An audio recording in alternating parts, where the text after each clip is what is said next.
Hey there. Today we're going to deal with one of the greatest myths about Islam.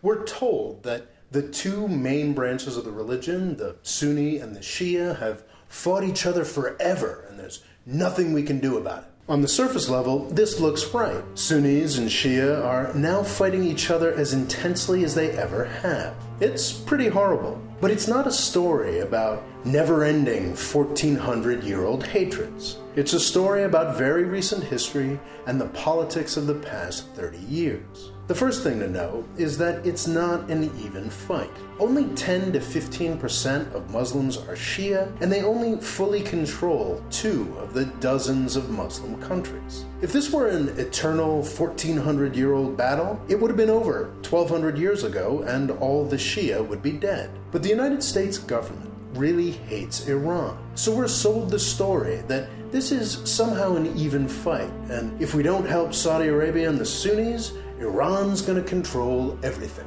Like a lot of what the US government tells us, this is just ridiculous. It's politics that start wars, not religion. And that's the problem of the Middle East today. It's not that the region is special or different, it's just that they never got to leave the Cold War behind. From the 1940s to the 1980s, the United States and the Soviet Union competed all over the world. This turned a lot of places that are peaceful and prosperous today into war zones. Iraq and Syria are horrible, but in the 1980s, we had at least 10 separate Syrias going on. When the Cold War ended, the rest of the world got much safer. The Middle East didn't get that chance. The region only has to deal with one superpower today, but it's also got to deal with a number of local powers. None of these powers will let the wars stop. The Shia-Sunni divide certainly exists, but that's not what is at the root of these conflicts. It's power and it's money, same as it ever was.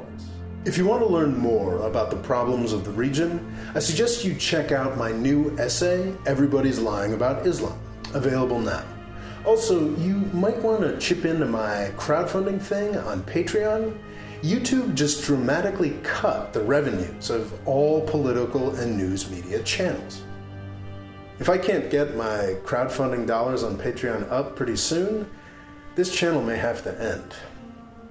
Thanks.